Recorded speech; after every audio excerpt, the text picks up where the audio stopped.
just finished on yesterday's calculation, so I just want to say a few things about the results of the calculation that we did yesterday. And then I'm changing the topic, so we go to non-equilibrium, and we are going to do no FRG today, but just MSR. In fact, it will make the connection with the lecture of Stefan and symmetries.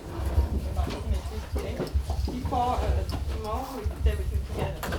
So just, I didn't tell, so yesterday what we computed is the flow equation for this object and this object. And we saw that if you have a fixed point, as k goes to 0, this goes to a fixed shape, theta. So I didn't tell you how we compute the critical exponent. So one of them is obvious, you just get it out of the flow, since the anomalous dimension is just a fixed point value of this eta k. And for all the other exponents, so nu, the divergence of correlation lines, omega, correction to scaling, etc., all of them, what you just have to do, you linearize the flow as usual, so you linearize the flow around the fixed point. And you get a matrix of your linear flow, and you just extract, so you diagonalize it, and you extract the eigenvalue. And the negative one is nu, and the other, so in this case you have just one relevant direction, so it's nu. So this is the way you compute. And just to tell you that, in fact, we are doing a non-perturbative approximation, but non-perturbative does not mean non-control. And this is something that is often misunderstood, and this is what I want to emphasize, that this is completely wrong. Non-perturbative does not mean non-control. So in fact, in this case, a small parameter can be worked out in the derivative expansion. So it's a bit technical, I won't go into the detail, but in fact, you can show that indeed there is a small parameter in the derivative expansion, and it's essentially related to eta times some factor, which is of order 1/8, if I remember correctly. Okay, and you can show this rigorously. And now if you want to put numbers, so how accurate can you be? So not to put a slide, I've copied a lot of numbers, so I've been courageous. So for Ising, for instance, so n equal 1 is Ising. So the best, the most accurate result is the did I forget to teach it?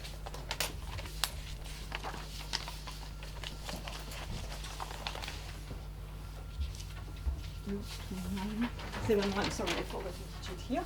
Okay. So the most accurate result for Ising comes from conformal bootstrap, right? Where they manage to have a very high precision on both exponents. But in fact, if you look at the FRG calculation at order D6, so if you push the expansion to order D6, the precision is a bit less, but it's compatible. And if you compare with, for instance, the best perturbative calculation, which is the 6-loop resummed, which have been done for Ising, it's a bit less precise, and in fact, it's outside of the error bar of this. So this one is ruled out by the conformal bootstrap. And the fact is, so when you do the perturbative expansion, you have the impression that you have the epsilon, which guarantees convergence, but often what you have is asymptotic series. So you have to resum, and then, okay, it does what it can.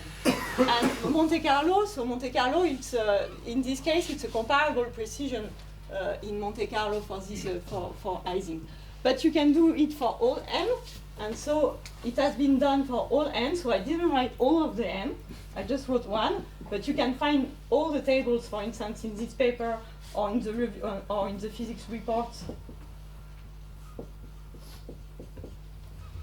And in fact, at n different than 1, the conformal bootstrap is a bit less precise because it's much more difficult. And in this case, the FRG, so it has been done at order D4 for the O1 model. In this case, the FRG is more precise than conformal bootstrap. So by a tiny amount, but still it's more precise. And in fact, for 1 year, it has been the most accurate result because it was more accurate than the existing Monte Carlo result, but then the Monte Carlo people got really cross, so they run even larger simulations and they beat the FRG. But for 1 year, the FRG has been the more precise. But what is nice is that, of course, they are still compatible. So these are the latest Monte Carlo in 2020 in the group of Eisenbusch. Okay? And there is this weird thing that if you look at the exponent omega, there you see that there is some discrepancy, and the result of FRG and conformal bootstrap are not in agreement. But okay, it agrees with Monte Carlo, so there is something to be resolved. Okay? So I hope I have convinced you that non-perturbative does not mean non-control. Yes? Just could you repeat why you have the 6 loop, why you say it's wrong? No, it's just an observation that if you look at you put the lower bound of the error bar, it's not within the error bar of this one. Okay. This is all, but okay. Okay. So, sorry, but yes? This was in 2 dimensions, right? 3D. 3D. Both in 3D. Now you can find the values of n in 2D also, but okay, I'm not writing all the numbers for all the n and all the d's, but you can check the values. Okay. So this is what you can do with the derivative expansion, and we will see how we can do, how, in fact, in another approach we can get exact results, and we will do that at the, not for Ising, but for in the case of Navier-Stokes. Okay, so now let me switch to another subject. Do you have any question on this? No. And I don't know which algorithm they use for the Monte Carlo. You probably know. Of course, But okay. I was just making the remark that this is Martin Hasenbusch. Yes. He's the big master of Yes. Monte Carlo calculation. Okay, so he used advanced algorithm Yes, like you yes, described. Okay. Yes, this is a group of Eisenbusch. Okay. So next chapter. And we are starting with the, so we go to non-equilibrium system.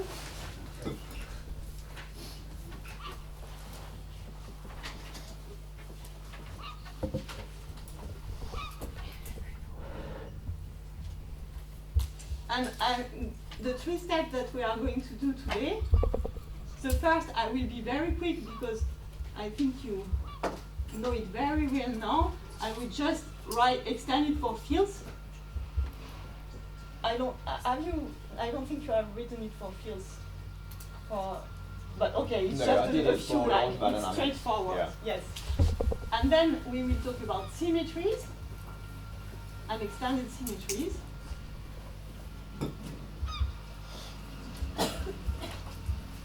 And we will do that on the example of the EPC.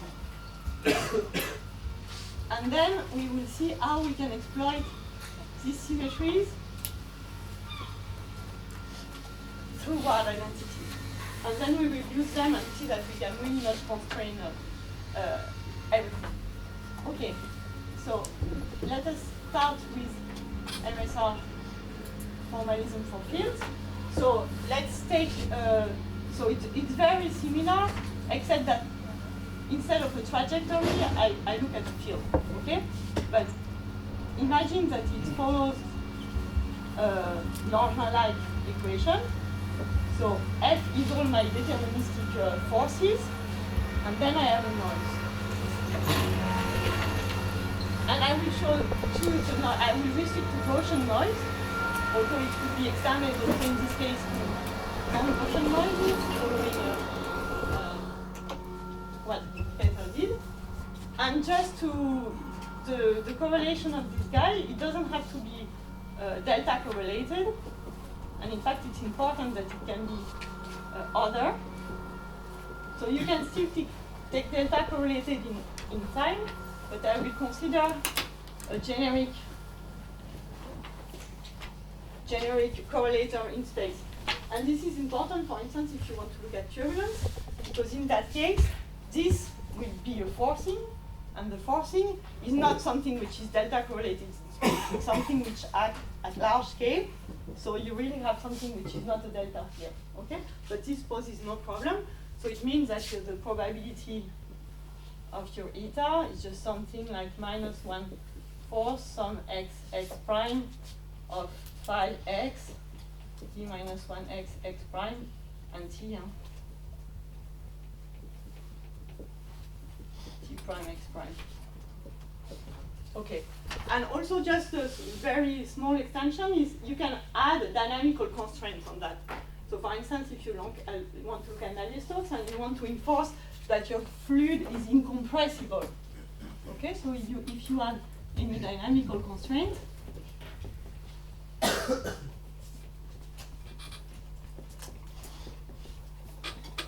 so as an example, I have in mind incompressibility, okay, which I will just call C in general, and I will call this E, equation of motion, so let me put it in the other side. Okay. So then you write, as usual, your path as the integral over the noise, probability of the noise, the delta of your equation of motion, the delta of your constraints. And you can have many, you just add all the constraints. You have a question? I just cannot read the subscripts. This? Yeah. Okay, let me write it louder.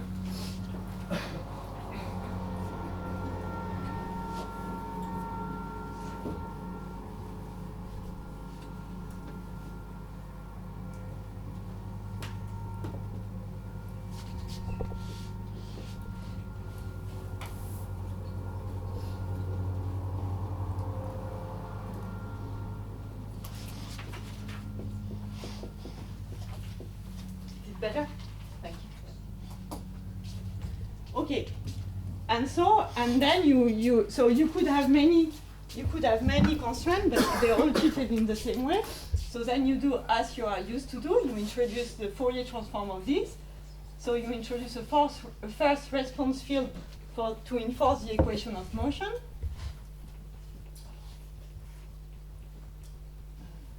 Equation of motion, so integral Tx E, sorry, everything is integral.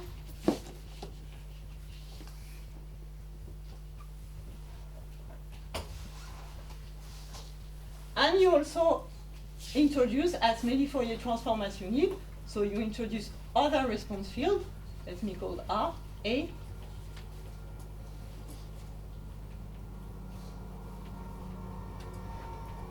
And so on. So you just include as many Lagrange multiplier as you have deterministic things to impose. So then you have the same discussion that I guess you did in great detail about the Jacobians, about how you interpret this. So in fact, it depends on the problem. In many cases, it can be useful to keep the Jacobian and express it as a function of the Grassmann variables. And in particular, if you have a system at equilibrium, it allows you to very efficiently take into account the time reversal symmetries, because then it translates into a supersymmetry. So in some cases, it can be useful to keep the Jacobian expressed with Grassmann variables. But in this case, I will just take Ito convention, and then the Jacobian is field independent, and I forget about it, right? So then you integrate over noise.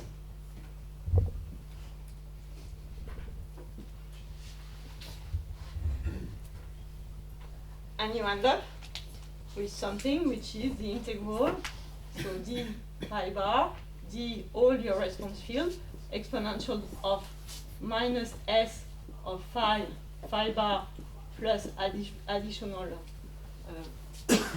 Lagrange multiplier. And I will also do the transformation that you probably did also. And so in this case, the action is equal to what you expect, integral of phi bar, equation of motion, so linear and phi bar, you have the equation of motion, minus d, so let me, maybe I write it. Can I continue down or no, maybe not? Okay, So let me write it. Sorry? Don't erase these beautiful numbers. You can find them all in the... No, it is beautiful. Yes, I agree. I'm happy that you feel also the beauty of it. Because you could think it's pointless to write all these numbers, but I find it beautiful also.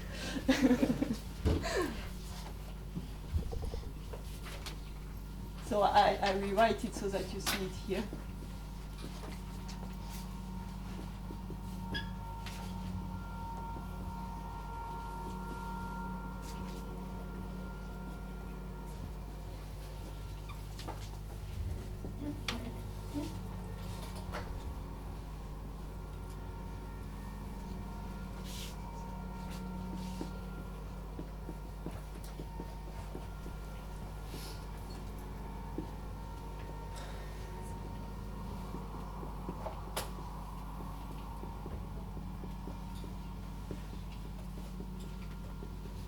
Okay, so I guess no problem so far. It's a very tiny generalization of all you learned last week with pattern.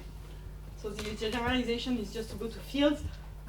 You can add constraints, but it's really straightforward, and you don't have to take things that are delta correlated. Okay? Okay. So now, just to you can construct the Z. I just want to define the gamma, although we are not going to work with it today. But then you can introduce sources coupled with your fields. So I will introduce one also for the response fields. So it's defined as usual, the average of exponential, of integral G phi plus G bar phi bar. Okay, so this is the extension of your generating functional, so you can write it explicitly. It is the integral d phi bar, dA bar, exponential minus s phi bar A plus le source term.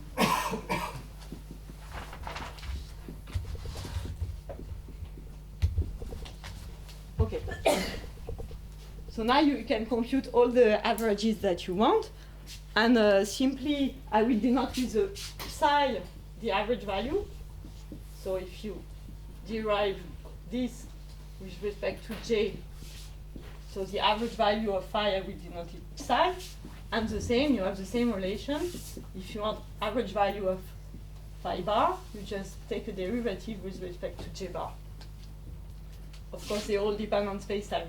I don't put a Tx everywhere, but they are implicit. So everything is fields here. Everything is in Tx. What's that again? Log z. The generating functional of correlation function. And in the correlation function, we can use the same definitions, except that it's convenient to separate response and response field. So I will denote a general correlation function. So you remember this is an endpoint correlation.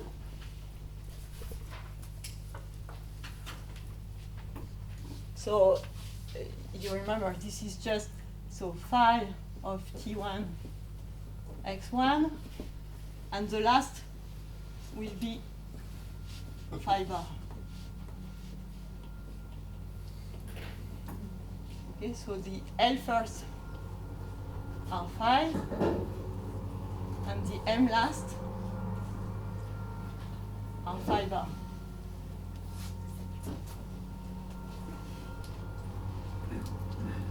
And this is defined as usual, the L plus M derivative, functional derivative, d phi, T1 x1, d phi bar, TL plus M, XL plus M.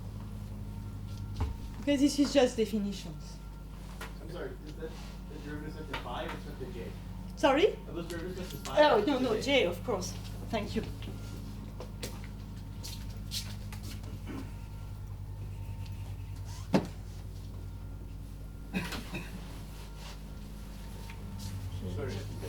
can follow this formalism also for a non-overdamped arrangement. Right. So if we have the second derivative with respect to time. Yes. Yes, secondary. Yes, also.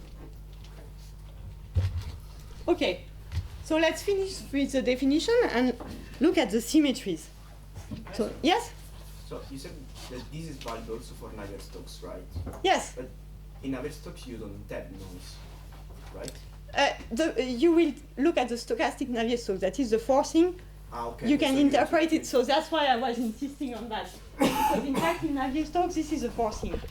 But because of universality, in fact, as long as the forcing acts at large scale, you can just consider a stochastic forcing an average over the force, right? Which is equivalent, since you have a chaotic dynamics, this is equivalent to averaging over different initial conditions. So this is a way to emulate, to replace the average over different initial conditions. You can average over stochastic realization of the force. And formally, even though in this case it's not microscopic but at large scale, formally you can follow all of this, it's valid also.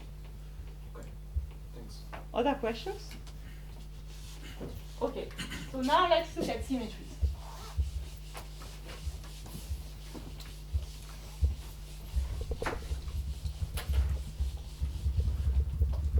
And we will do it on the example of KPT. So I remind you the KPT equation. I call phi the h, just to keep the same notation, the height field.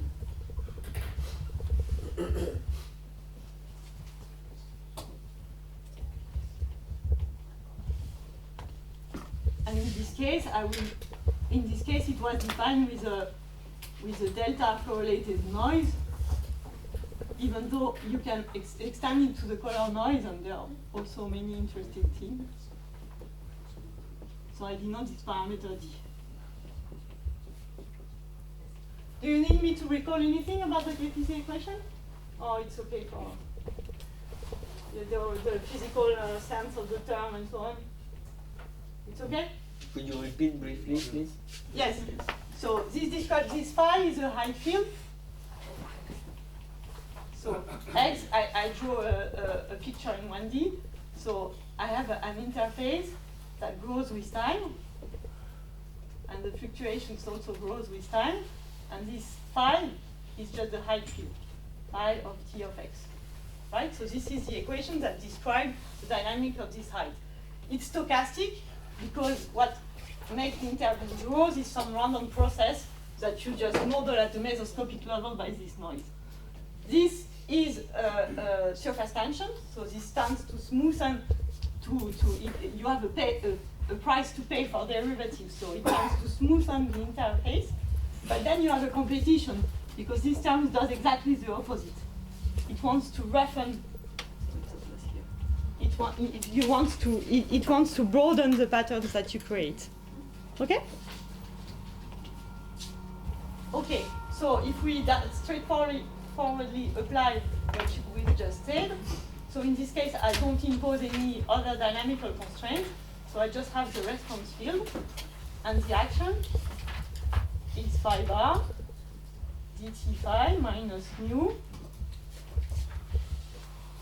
minus lambda over 2 grad phi square, and minus, so this is still integral, minus d phi bar square. Okay? So this is a straightforward extension of what we've just said, right? So linear in phi bar is the deterministic equation of motion, and then the quadratic part just comes from the integration over the Gaussian noise. Okay, so what are the symmetries of the equation and of the action, and how can we exploit them?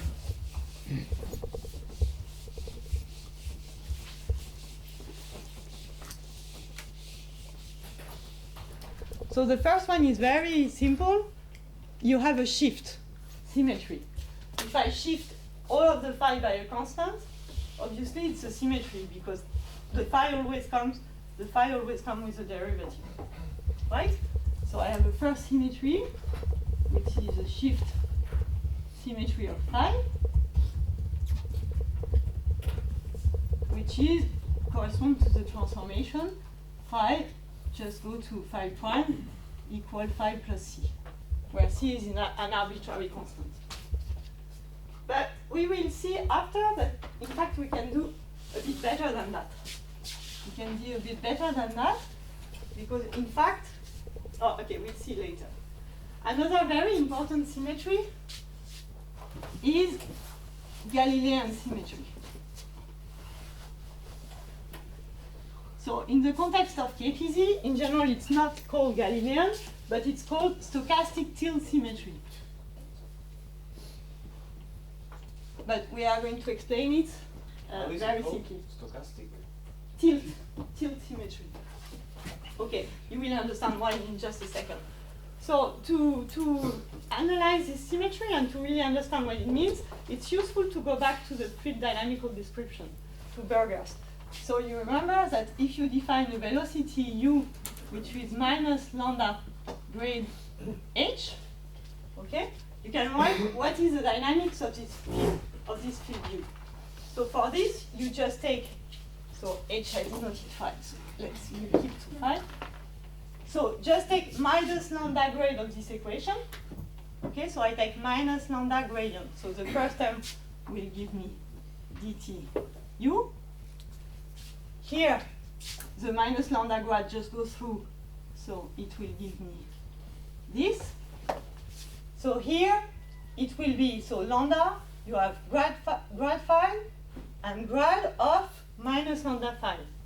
So I leave you check that it just gives you minus u grad u, and then you have plus xi, which is also a Gaussian noise, and it's related to eta by just this relation. Okay? And here, of course, this is just Berger's equation. So this is a stochastic Berger's equation, which is a hydrodynamical equation. It's just a fluid equation. So in this case, you very well know that you have a Galilean symmetry.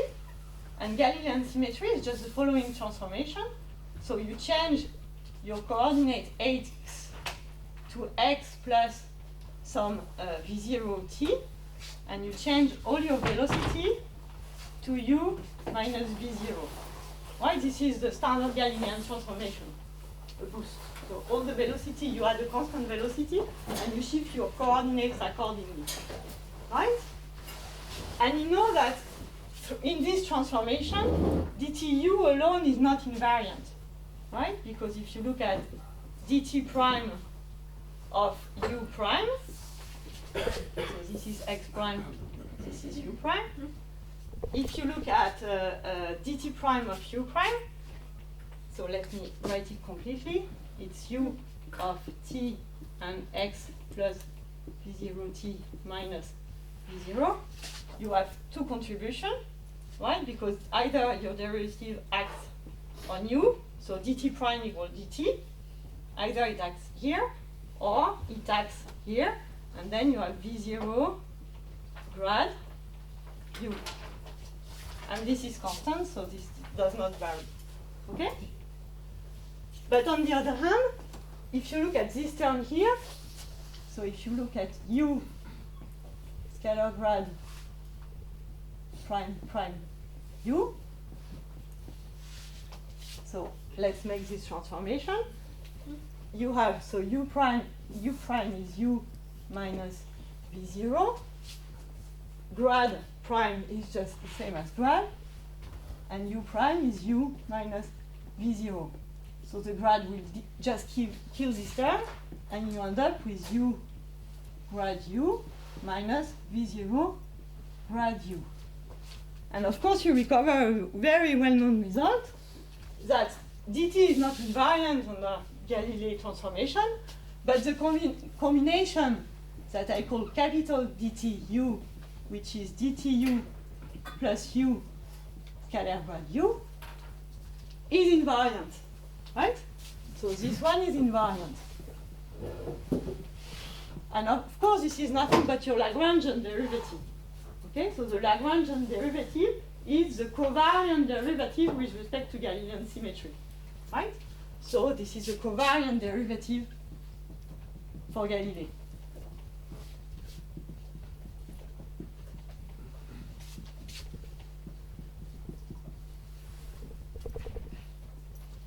Okay, and then let's go back to KPZ. So we know how the Galilean transformation writes for burgers.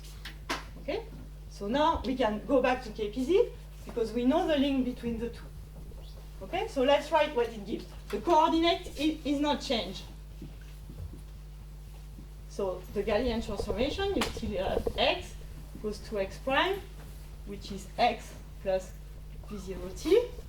And then I replace this by minus lambda grad. Okay, u is just minus lambda grad phi, and goes to minus lambda grade phi prime, which is minus lambda grad phi minus v0. Okay, I just replace u by its expression. So to know the transformation on phi, I just have to integrate this relation. Okay, so if I integrate, this gives me the transformation of phi. So I divide everything by minus lambda. Okay, so I replace this by something which I will call v0, which is just v naught over lambda. And so you have phi prime. Phi goes to phi prime is equal to phi plus w0 x and plus a constant times t. A constant which depends on t, right? Because I've integrated over x. So a function of t. Okay. And this is a symmetry that corresponds to Galilei in the Burger's language. And this is what is called the tilt symmetry because it amounts to tilting your interface. Okay? And what it says is if you tilt your interface, in fact, it doesn't change the statistical properties of your interface. And now, the question is, what is the covariant derivative for KPZ? Well, it's straightforward, and you can check that the covariant derivative for Galilei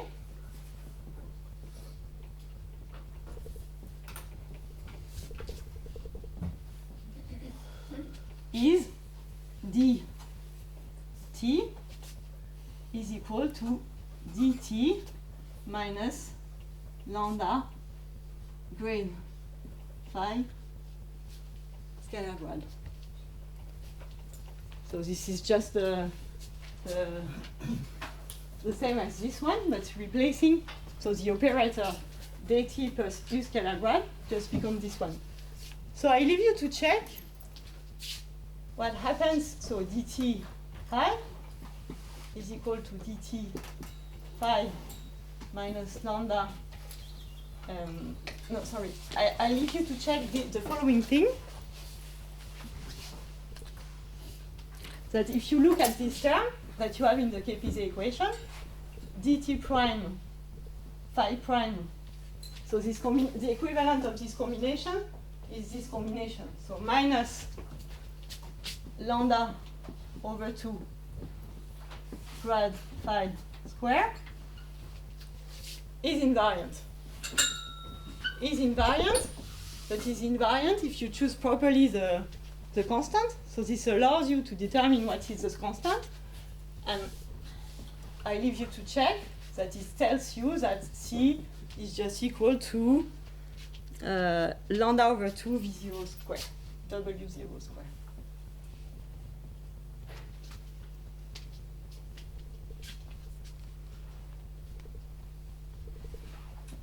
Okay. So far so good. It's just the Galilean symmetry for KPZ. Now we are going to do just a bit more. So yes? you have a T prime and a grad prime, but that don't change actually. No, they don't change. Okay. Yes, it's just for completeness that I transform everything, but they don't change. dt prime equal dt and grad prime equal.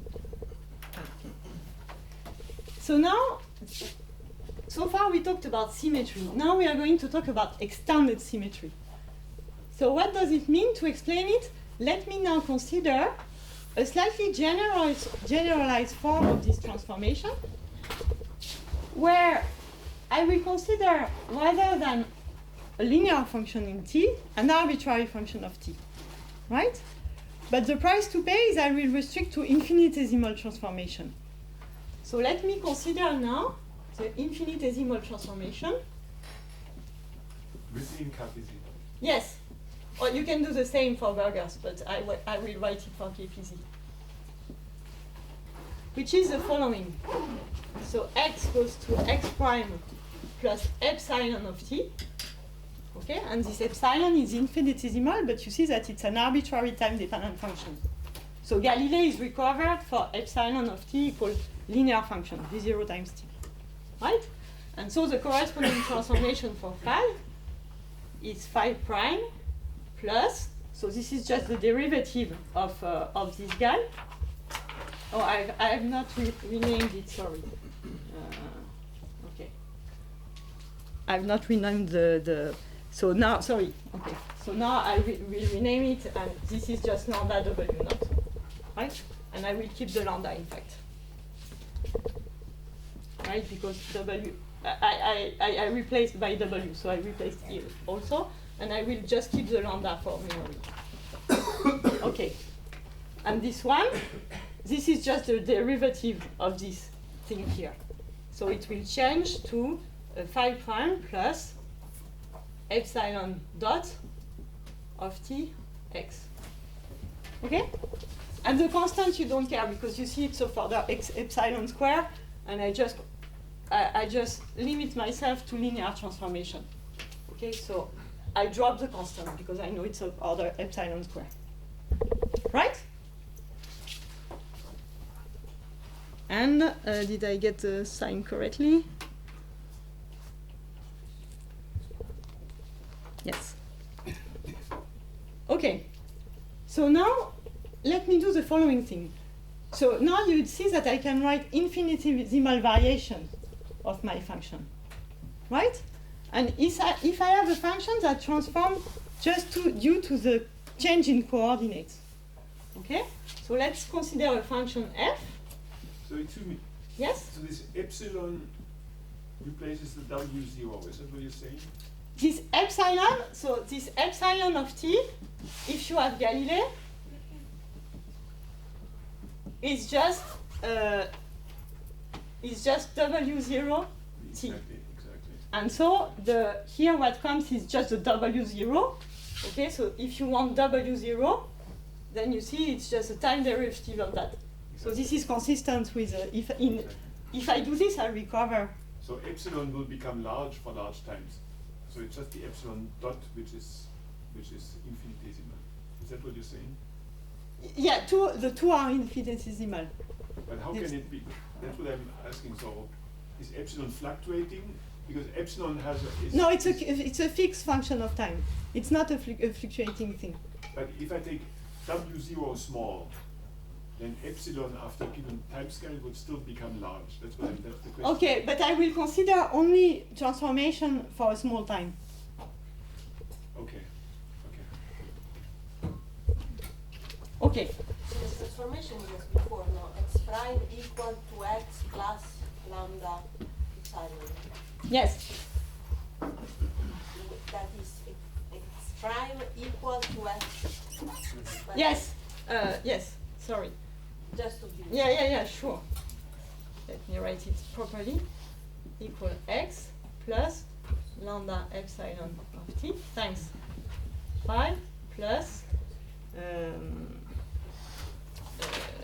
epsilon prime x. Yes? Okay, so consider a function that change a scalar function that will change just due to the change of coordinates.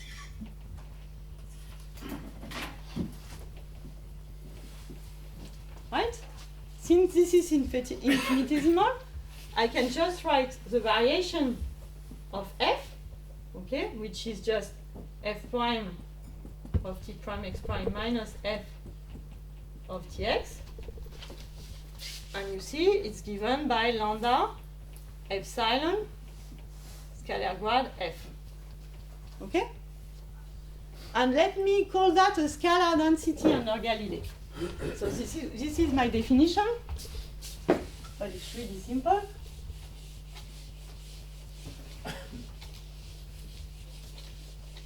So I call a function f which transforms as delta f tx is equal to lambda epsilon scalar grad f. I call that a scalar density under Galilei.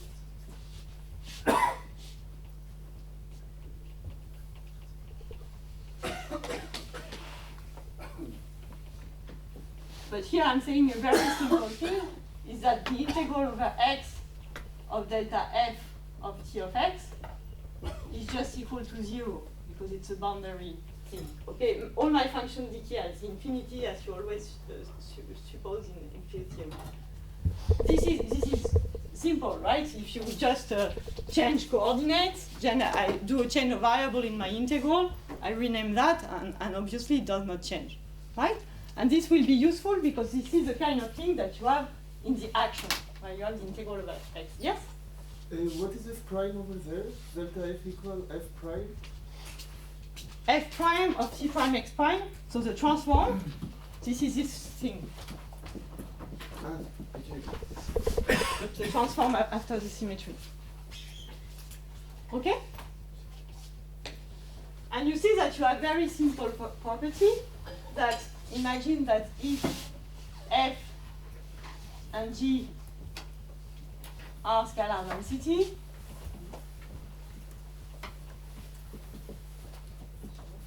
then f plus g is a scalar density, remains a scalar density. F times g is also a scalar density. I can take any gradient of this. It remains a scalar density, right? Because the gradient just goes through. But dt is not, okay? But dt f is not, because if you write delta of dtf, you have two contributions. You have the one that you want, where the dt goes through, but you have the additional one, which is this one.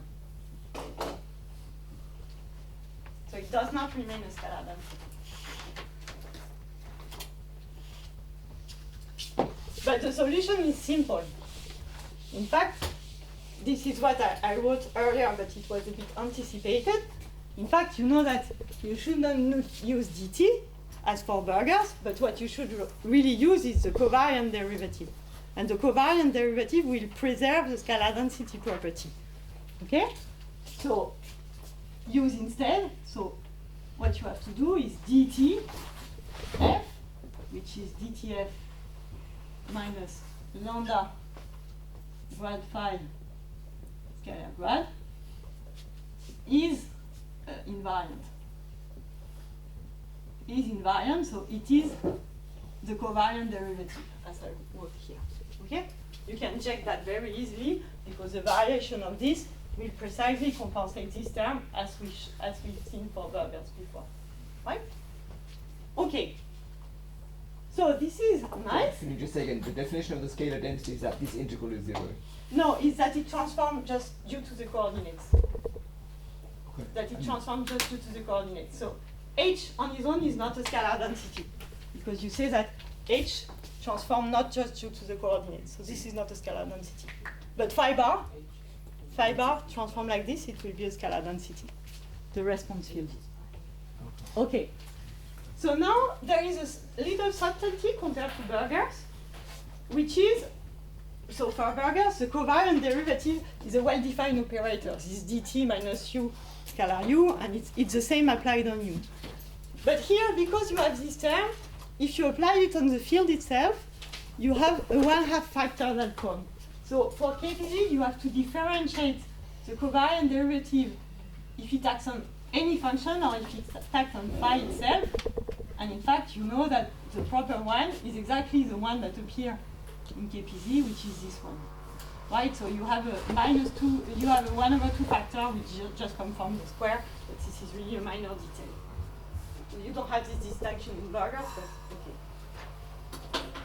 But now that you have two differences. So you have this first difference that you have this form here, and also it's not under this symmetry here. This is not strictly invariant, because now if you look at delta of delta phi, you can compute it.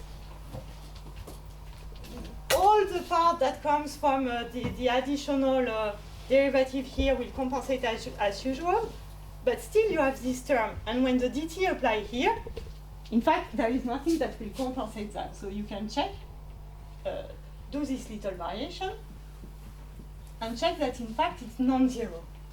It's non-zero, but it's field independent. You see, this does not depend on the field.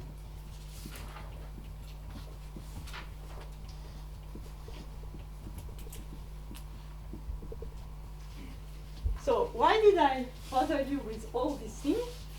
Is that in fact when it's the case, so dt phi has a constant variation. But you see that there is the action. In the action, it will come in the fiber, so it will lead to a variation which is linear in the field.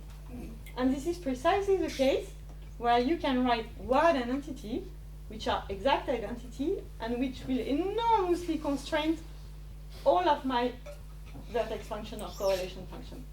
And in fact, this is really the crux that will allow you to do some exact things using these symmetries. Okay?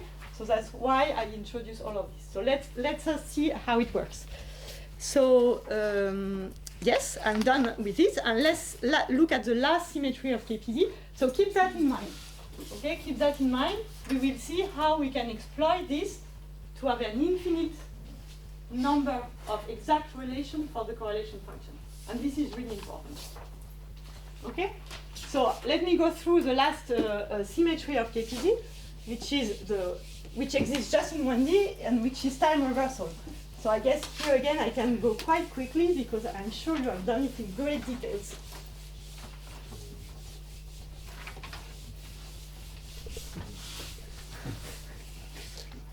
Okay. So, sorry? I can restart from here because I want to rewrite the action. And maybe let me start with a quick reminder. So now we are going to talk about time reversal symmetry. And maybe let me remind you very quickly something. If you have, so let us reconsider our very generic Langevin equation.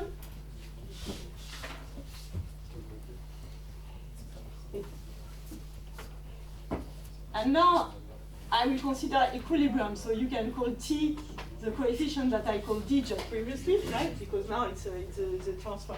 So it's a temperature. This function is a function of phi, of grad phi, and of second derivative phi. Yeah, anything. Functional of phi of T and X. So it's all your deterministic part of your equation of motion. Okay? And all the derivatives. Yeah, all the derivatives, yes, completely. And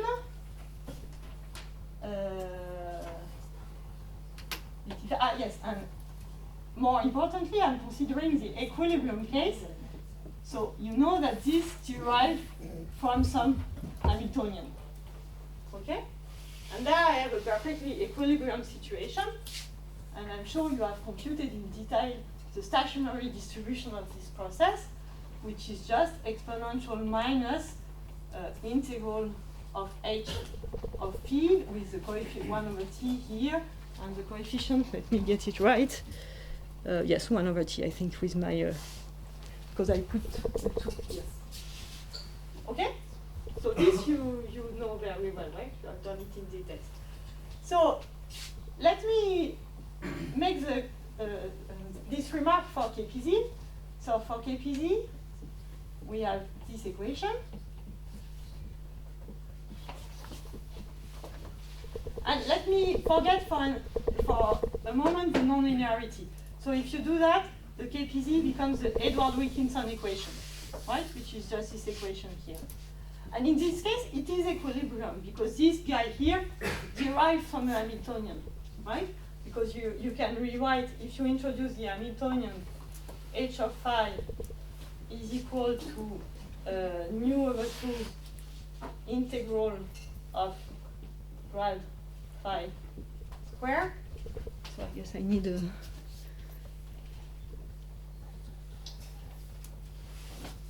No, okay. Then you can check that, yes, okay, you can check that if you take the functional derivative of that, you have grad phi scalar grad, you integrate by part, it compensates with a minus sign, and it gives you back precisely this term, right? So this term here derived from this Hamiltonian, so clearly, in this case, you have an equilibrium situation, right? And if you have the equilibrium situation, well, you know that you have a time reversal symmetry, and you can write it under the form of a field transformation. And what I'm going to say now is very nicely explained in the paper by Giulio, so it's Andrianov, Biroli, Lefebvre. I'm not sure of the order, but this order? 2006. Okay. So you reverse time. So T goes to TR, which is TF minus T. Right? And you do the following field transformation. Phi of T and X goes to to plus phi of TRX, and phi bar of TX goes to phi bar of TRX. So let me get the sign right. Minus 1 over T dTr of phi of TRX. Have you seen that in the lecture, Peter? Did you write the transformation on the Not in field? that form. Not in that form, okay. But I think I can leave it as an exercise, right? Okay. So you can check that if you look at the action, so the action that we add, so you can do it either for Edward-Wilkinson or for the generic one. So I suggest that you do it for the generic one. So you write 5. So this is the action, the Martin-Cijaro's action we had previously. So dt minus f, okay? And now f derived from a Hamiltonian. Minus, so I call it d here, phi squared. Okay? And you write this transformation within this action. So you transform with the phi, it will be better. dt phi minus f of phi minus d phi bar square. Okay, so you do this transformation. Now it's a discrete transformation, so it's not anymore an infinitesimal transformation. So you have a delta S of phi and phi bar, and it's a 2-line calculation, 3 line, to check that it's invariant, right? Because in fact, the term that you will generate here with the square will precisely compensate the one here, and the change of sign that you induce by that will be compensated by terms that will, the double product here will conspire to put you back the correct sign here, and the rest will vanish because it will be a total derivative. So it's 3 lines to check. So you can check that delta of S equals 0. So if you write S, let me put it that way, if you write S prime, you recover S. This is well known for equilibrium system. What is maybe a bit less known, but you can find in the paper, is that you have a dual chance. Yeah? Is it only the case for the Edward-Wilkinson? It's the case for any equilibrium Langevin. Right, so not for the KPZ. It's the case for Edward-Wilkinson, and we'll see just after what happens for KPZ. Yes? Is there an intuition why time reversal requests this non-trivial transformation of the response field? Intuition, I wouldn't say so, but you can understand the rationale when you make the transformation. I can see that it's a symmetry, obviously, but why can I interpret it as a time reversal? I only changed the time direction of the phi field, and why? Julo, what was your intuition when you did the transformation? About this one? Yes. No. You just see that it works. Well, yeah. I mean, it's if you go to low temperature, you can. I mean, phi bar is related to the noise, and so if, I don't know if it's an intuition, but okay. When you look at barrier crossing, you see that this transformation is what gives you the trajectory goes up, and because it's well, we can discuss later. Right? Okay. Okay. And you're leaving out boundary terms here, right? Yes. So for finite t, you will get boundary terms involving h. Yeah. Okay. Yeah. Yes? What is the writing h of phi? Sorry? H of phi, the Hamiltonian? Yes? Why do you write this? Why do I write this? Yeah. Just to show that, so if you take the functional derivative of this, so you have grad phi, grad delta. I integrate by part, and I got this. Yeah. And this is minus this is precisely this term. So it's just to tell you that the Edward-Wilkinson term is an equilibrium term. It derives from a Hamiltonian. In generic dimension, there is no Hamiltonian from which you can derive that. So it's the first piece of answer to your question. Okay, but what is very interesting is that you have another transformation, a dual transformation, which is the following one, which is you reverse time,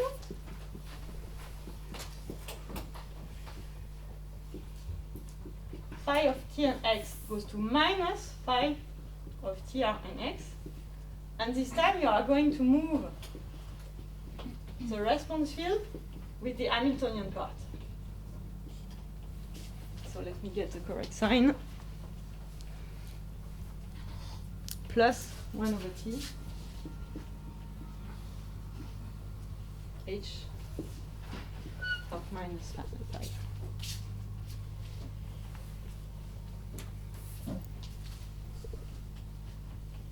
H prime, sorry. Derivative, functional derivative. So let me write it delta H.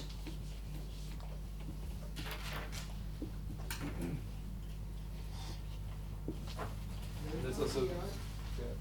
So it's TR, right? Phi bar. Yeah, TR everywhere. TR everywhere. Okay. And in fact, it comes, the fact that you have this dual transformation, so you see you can take either this part of the equation of motion or this part. And you can more or less derive the same transformation. And this can be understood from just simply from the functional integral, but I don't want to go into this detail. You can find it here. But for equilibrium system, this is completely equivalent, right? So the two works, and of course you can derive from that fluctuation dissipation theorem, right?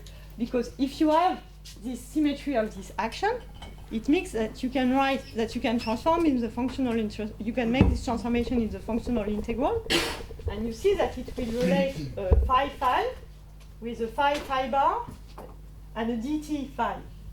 So it's really straightforward to see that the first one will lead to the usual fluctuation theorem, which is phi t1 x1 phi t2 x2. So the response somewhere is related to, so work out the sign, the dt of the correlation.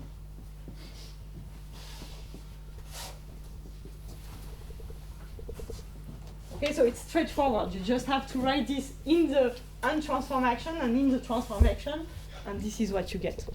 Okay, so this is the same. I'm sure you have derived in the lecture of Peter. So you have a 1 over t here, and you have the sign. Sorry? I didn't do FTT. Didn't have enough time. Ah, okay. Oh, but it's very simple. Do you want me to do it? What you should have done. It's very simple. You want me to do it? So you have the z. No, because I don't want it to sound mysterious because it's really simple. You have the z exponential minus s of phi bar. Okay, let's forget about the source. And you see that you can for instance you want to have this object. You want to compute so it's not z, you want to compute this average value, right? Which is phi bar, which is 1 over z exponential minus s of phi bar. And now you can do the field transformation, right? So your action is invariant, right? Since it's a simple linear transformation, this is the same, okay? So the z is preserved, and you have this, right? But now your phi bar, so you do the transformation everywhere. And your phi bar is just, let's take this one, phi bar minus 1 over t dtr phi, right? Exponential minus s phi bar. So at the beginning you have this, right? And then because of the symmetry, because the action is invariant, this goes away. This goes away because the determinant is 1, and you end up with a very simple equality, is that this is equal to the average value of, so what did I do, phi bar, yes, phi, exactly, minus 1 over t, phi dtr phi. Okay, and then you can put it in the form that I have. Very simple. Clear? Yes? Assume that the measure doesn't change? Sorry? The measure does not change? No, it doesn't change. No, it doesn't change. You can work that out. It's diagonal. Yes? If I remember correctly, this is valid only for one dimension, right? No, this is in any dimension for what I've said so far. Now let's go to KPZ and we will see why. This was generic for any equilibrium. This is true for any equilibrium system in any T, right? And by the way, you have a dual fluctuation dissipation symmetry using this relation. Okay, so in fact you have more fluctuation dissipation theorem because you see that you have an exact another one, which is this, written with this. Okay? Yes? Now let's go to KPZ. So this was just a small recap on equilibrium system. So obviously it works for Edward Wilkinson, right? And by the way, you can write the stationary probability for Edward Wilkinson. It's Gaussian. Okay. So now let's go to KPZ. There was a pre-KPZ question. Yes. Just related to this proof. We Yes. showed that that correction function is equal to the last line. Yes? And so then, okay, but this one you see is in TR. This one is in T. Okay? Since it's a response function, only one of them is non-vanishing. So it depends whether you choose T1 in this order, in the reversed order, you cross out one of these ones.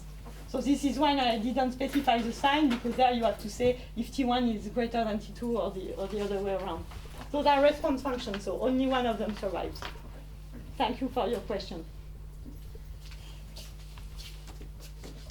So this is in T1, T2, T1, T2, and this is in TR1, TR2. Same everywhere. Okay? KPZ. KPZ, you can check that this one does not work. And it doesn't not work because to have the invariance, at some point it's really important that when you look at the variation for equilibrium, so when you look at S of phi prime, phi by prime, so let's under TR1, you will see that you have a term that is proportional to dt of delta of h over delta phi. Okay, so more precisely, what you get here, yes, you can write it like this. And so it's really important that your equation of motion derives from a Hamiltonian. For KPZ, it does not derive from a Hamiltonian. So clearly, TR1 is not a symmetry. You can check it very simply. Maybe you have an intuition now here. Do you think that it can work? Do you think that I can run that for that it work? We saw that for KPZ this is a bad thing, a bad operator. But Capital D. if I replace it by the covariant derivative, this is a symmetry. This is a symmetry, but it's nonlinear. It's nonlinear because the covariant, so you will have a term phi square. So it's a bit less useful. But for KPZ, TR1 is not a symmetry. The one that you have to use is TR1 bar with dt replaced by covariant derivative. This is just a side comment, but in this case it's nonlinear, so it's a bit less practical. What does it mean, Tier? This means this. So tier 1 with dt replaced by dt. By words it was not very clear, but small dt by capital dt. Okay, and now let's go to tier 2, and this I will do explicitly so that you know how to do all of them, because it's always the same thing. So let me do tier 2 explicitly for KPZ, and I will restart from here.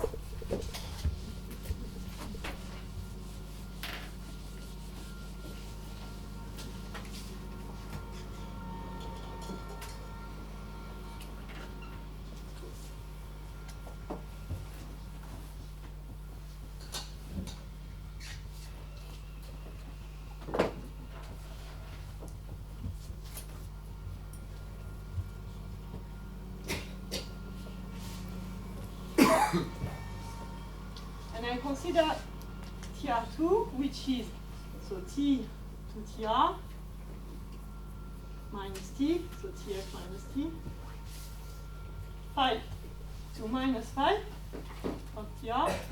I just specify the t because the x, nothing happened for the x. And phi bar of t goes to phi bar of tr. Let me get the sign right. So I will transform with the Hamiltonian part, which is just the Edward Wilkinson part. So plus nu over d, Laplacian phi. So this is the Hamiltonian part corresponding to Edward Wilkinson. Okay? Because I have no clue, I don't have the Hamiltonian for KPZ. So let's do this transformation. So I write phi of phi prime, phi bar prime.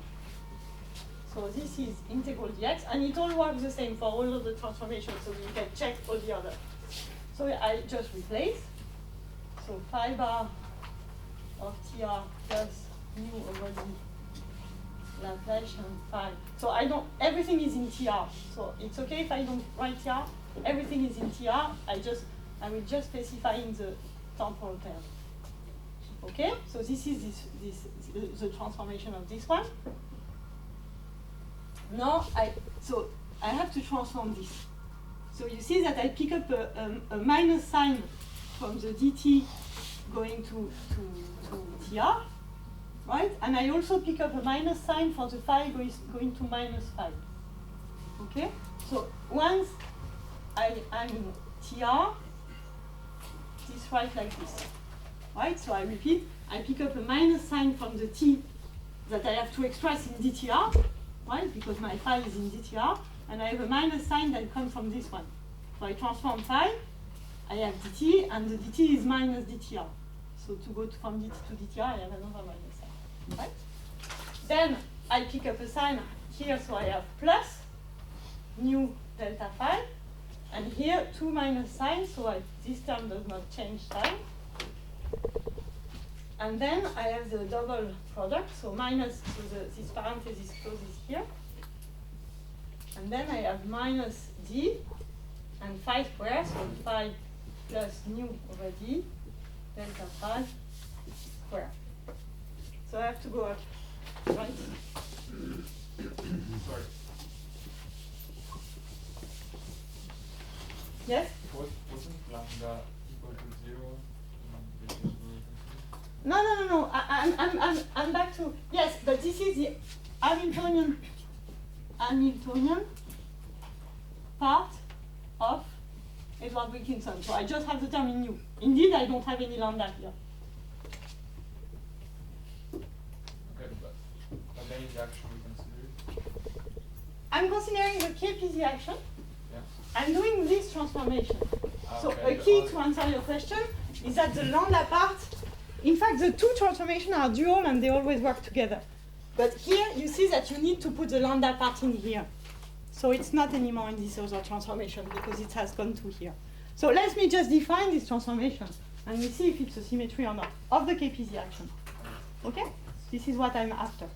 So I'm looking if it's a symmetry or not. So f of phi prime phi by prime is equal to So let me just expand. So phi bar dt phi. So now I relabel everybody t, right? Because now I've been explicit about the time dependence.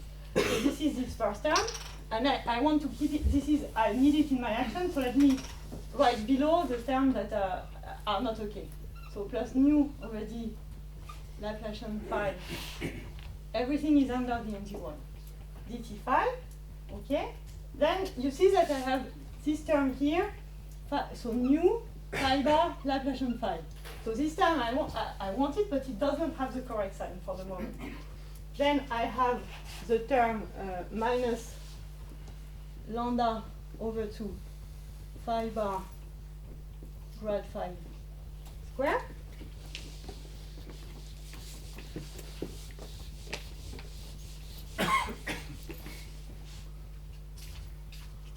Okay, and then I have the terms that are here. So I have nu square over d grad phi square, and I have minus nu over d lambda over 2 grad phi square. Okay, so now I've taken all these terms, 3 times 2, 6. Okay, I have all of them, so I'm only left with this one. So the first one, I need it in my original action, so I keep it. The double product, I will write it upstairs. So the double product gives me 2 nu phi bar Laplacian phi, and the last term is the square, nu square over d grad phi square. And now, unless I made some tiny mistakes, Shouldn't that just be this term compensates with this one and this one, they conspire to give me back the sign that I want. Okay, so this first line is nothing but my original action. This one, because this is a Laplacian part, you can write it as a total derivative, right? So you can either you write e type dt of grad phi square, or any. Essentially, this is always dt. This is what is important. Dt of h. Sorry. This is dt of h. So it always works like that for the equilibrium combination. Because this is delta h. So let's what. You say this gives a boundary term. We skip the boundary terms. Yes. Okay. So this one vanishes, and this is what is very important. Okay, so what about this term? And this is where the d equal 1 will come. You see that, so what I'm looking at is this term, d dx, grad phi, so the coefficients are not important, grad phi square. So in any dimension, this is certainly not a total derivative. Right? So in d, so in any d different than 1, this is something which is not a total derivative, and so you have no time reversal symmetry for KPZ. So this is purely, genuinely out of equilibrium for KPZ in D not equal to 1. But it's still the right equation? Sorry? It's still the right equation? The KPZ equation? Yes. To do what? To describe real interfaces? Or? Yes. I can... Because that's what you mentioned in the very beginning, that in higher dimension it was much less well established. Yes, okay, so I can answer for 2D, because this is the only... Oh, we have numerics, but numerics you can argue that they start from this equation, so they get the result from this equation. But in 2D, there are experimental results, and there it compares. But okay, this is a good question. Is my model really describing reality? Well, this is a difficult question. But in 1D, you see that you have no more indices here. So it doesn't matter that it's II here and JJ here, because it's just dx square phi dx phi square, and you can always rewrite it as dx phi cube over 3, dx of dx phi cube over 3, and then it's a boundary term and it's 0. And you see why it's really accidental symmetry, and it works only in d equal 1 for, so it's really an accident that it's a symmetry in 1D, because this term does not derive from an Hamiltonian. So this is an accidental time reversal symmetry in d equal 1 only. Right? Okay. Yes? Is there a physical intuition why fluctuation dissipation theorem is valid for the KTZ in d equal to 1 dimension? This comes from, the fluctuation is just a consequence of that, right? So yeah, if I have a time reversal symmetry, it means I can derive a fluctuation dissipation theorem. Yeah, but is there a physical... of why you have the time reversal symmetry? Yeah.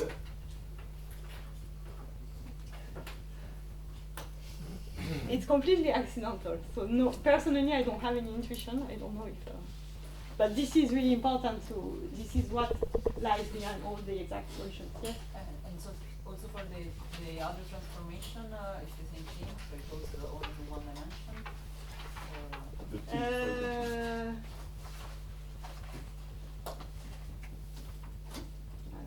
The T symmetry, that's the deal. Yeah, I don't remember. Let me check. Or you can check. I don't remember if it works only in 1D or not. It might, I don't remember, but I have to check. But in any case, we will not exploit this one because it's non-linear. Wow, I've been extremely slow. Let me, so clear for the symmetries? So now we go to the last part, how we exploit them, so word identities. Sorry, what about the last term, the first in the second row? That's also Okay. This is a generic mechanism for all equilibrium systems. Because what's come here is always, so this term can always be written as this. Okay, and so this is equal to dth, and this is a boundary term. And this is a generic mechanism for all equilibrium systems. You can check that. Okay, so let's move to the last part, the word identities. So how can you exploit all of that efficiently?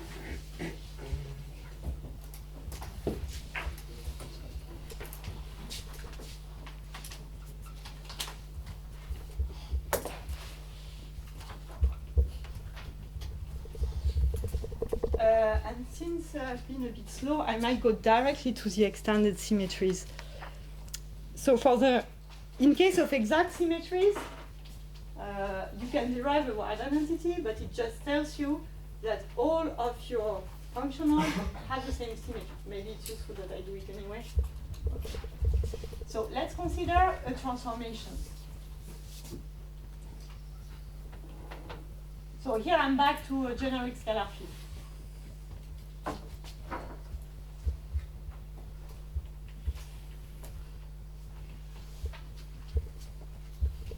Then you can write this transformation. So let me recap the action. So here I'm not even equilibrium, non-equilibrium is the same. So for simplicity, it works the same. So let me keep just one field just for simplicity. Okay, so I do this transformation, and I will consider so phi prime equals phi plus some transformation. And I will be interested in linear transformation mostly, right? So, so I'm considering a linear transformation. So let me, in this case, let me do it for a very simple example, it will be even clearer. You can of course do this change in the action as we did to derive the fluctuation dissipation symmetry. So you have f of phi plus b phi plus g of phi plus b phi, right? And you can always rewrite that as s of phi. So imagine I have a polynomial action, I just expand all the nonlinear term, and I put all the one that has a phi here, and then I have another thing, right? Phi of p phi, and plus this j.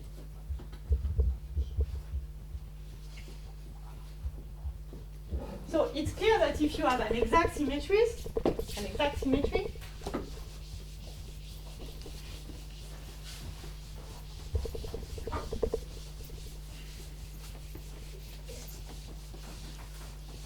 and here, yes, for what I'm going to say here, it does not have to be linear, it's very general.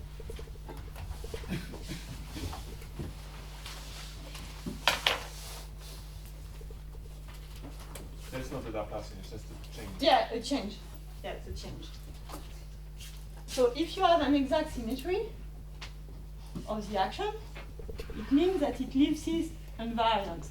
So you have that the variation is 0. Okay? And then you see that you end up this term here. So I'm going to this term, g phi plus delta phi. You can call it as g, the transformation applied to phi. Right? Okay, I call this operator t. So if you have the dual operator, and if you can write it, so if the dual operator exists, so that you can write it this way, so if the symmetry is linear, it's trivial, and else in most cases you can work out this, then you see that this, what it tells you here, is that you have z of g, which is equal to g of t, g phi. And then you can show very simply that this implies, of course, that you have the same relation for w. And you can show in one line that for gamma, it implies that gamma of phi is equal of gamma of t phi. Okay? So this is a very trivial identity, but it's exact. So it tells you that if your action has a certain symmetry, then the effective action has to have the same symmetry. And in fact, we used it implicitly yesterday, because we started from an Hamiltonian that had an ON symmetry, and I parameterized my effective action in terms of rho mu-n invariant. So in fact, I just used this identity, right? Which tells me that if my action has a certain exact symmetry, then the effective action has to have the exact same symmetry, right? So this is trivial, and I used it yesterday without even saying that because it seemed natural for you, right? I have an action which was ON invariant. I wrote a gamma which was ON invariant. Yes? The dual of the transformation, it acts on J and... No, on J only. So then in Z, oh, yes, so yeah, there is no phi, thank you. Okay, so on Z also. Thank you. Of course, huh? This is you rewrite that as T J times phi, and then this is nothing but G of.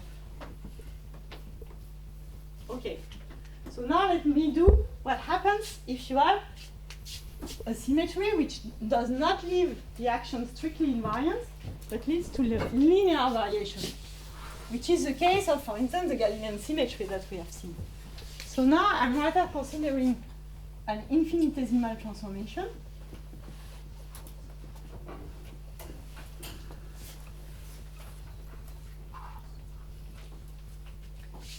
Which is phi goes to phi prime plus this time a small delta phi. And this one is of order epsilon. Okay?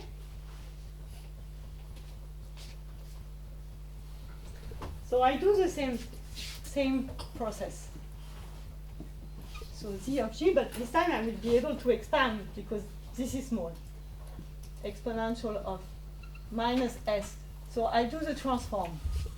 S plus delta phi plus j phi plus j delta phi. Right? And now I can expand. So this is exponential minus f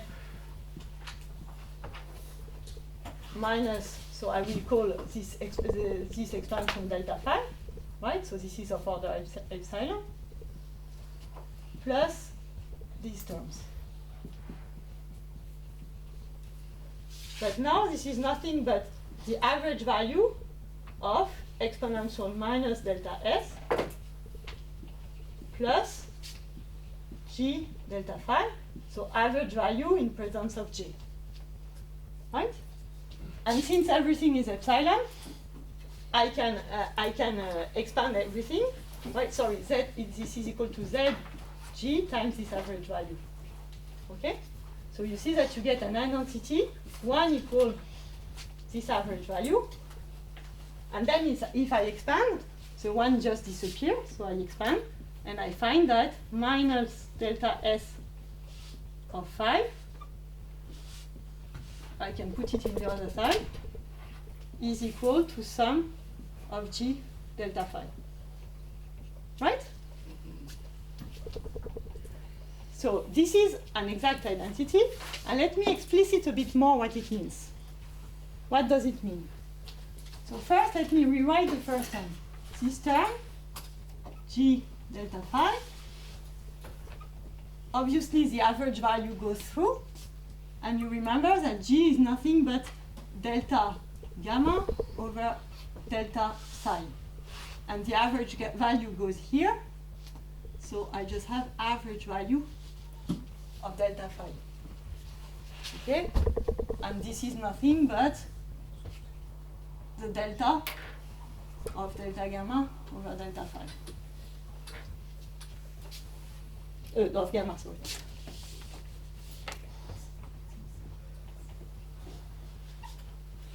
So this is this first bit, this first part here.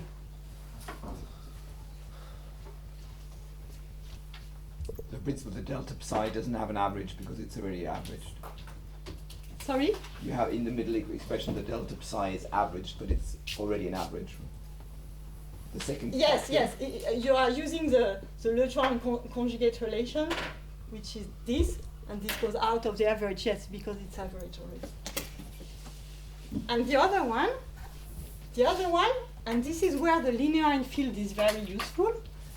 If delta S of phi is linear in the field, which is the case of all the symmetry we have seen, then you see that the average value goes in, right?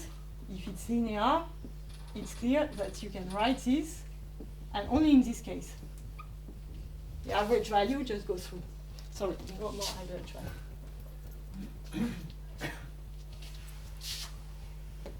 And there you don't have integral because this is directly the derivative. So you end up with an exact identity which is functional.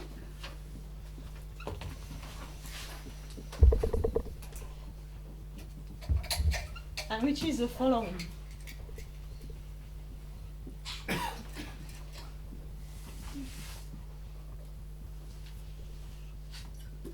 So let me write it at delta phi evaluated in psi scalar. So this seems very simple, but it's extremely powerful. So it tells you that the variation induced by your extended symmetry has to be the same in gamma. And this directly gives you non-renormalization theorem. This means that the part that varies cannot be renormalized because they have to stay exactly the same one at the area. So the terms that varies are not renormalized. They cannot be because there is nothing to renormalize them. And all the rest is exactly invariant under all your extended symmetries. Okay, so you have given a much stronger symmetry to your effective action because if you exclude the terms that give the variation, all the rest is symmetric under the full extended symmetry that you have. Okay? Yes? But this proof does not assume anything about KPZ, right? No, this was general, and now, so I guess tomorrow, we are going to write what it means for KPZ. And you will see that for KPZ on Aristotle, it implies an infinite number of exact relations for your correlation function. For both of them, you assume you can prove that the measure does not change under the variation. Yeah, because it's a linear. So the measure is changed by a constant, and it's not important. You can absorb the constant in the normalization. Okay. Can you just repeat the inclusion? Sorry? Can you just repeat the last Yes. inclusion? So this tells you, I can write it down if you want. But we will see explicitly what it means tomorrow.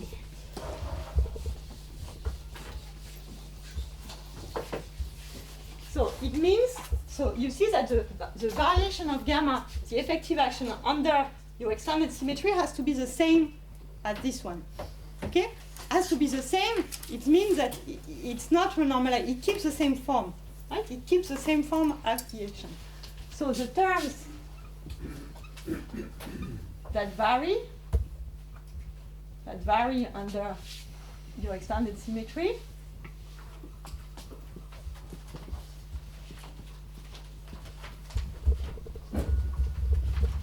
keep their, let me call it bare, I know it's a bit of a field theory jargon, but of the bare action, it just means the microscopic action. Keep their bare form. So it means they are not renormalized. This is a non-renormalization theorem.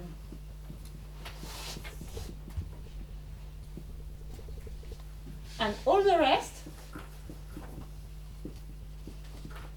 is invariant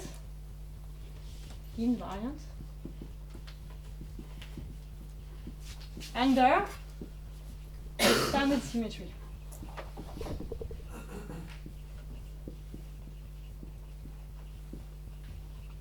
Which is a stronger form of just the exact, because you see, for instance, in Galilei, we have a whole time dependent, it's gauge in time. So it means that you will have identity which become local in time instead of integrated over time. And all the rest is invariant because there is nothing, once you have removed the term, the rest is invariant. So there is no term that can renormalize them. Else they would not have the symmetry and they will be in those terms. Right? Okay, so I think I have to stop here for today. I wanted to go to the word analysis for KPC, but I guess I keep them for tomorrow and we will exploit them.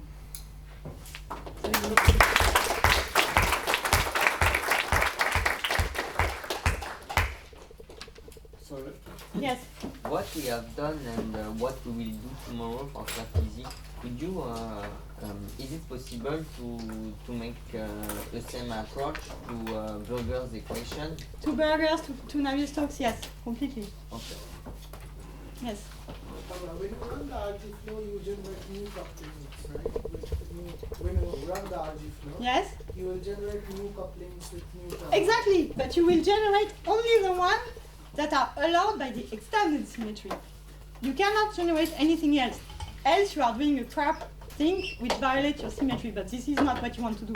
So you will do the reverse. You will exploit all of this so that you make sure that whatever you do, if you do an approximation, it preserves that. And then it's extremely powerful because it will be... So the terms that will be generated along the flow will have to respect this. Yeah, so if you do an approximation, you will write in such a way that it respects this, but it's explicit. You will see we will have explicit identities. We will preserve them. Of course, your regulator should not break also this, but in general it's simple. But the thing is... and so your flow does not generate anything that is unwanted in this case. The regulator can generate something that is not preserved in No. the flow, but... No, unless you choose very badly your regulator, but you don't want to do that.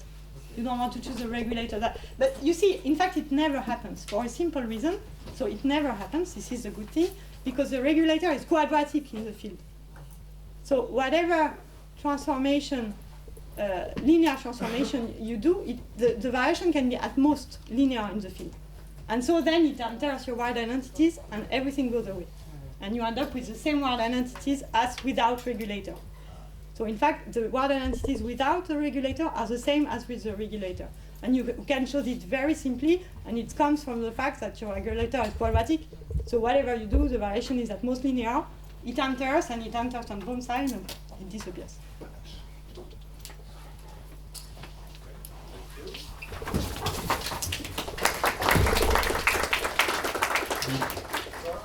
Just a few questions to organize Saturday. So how many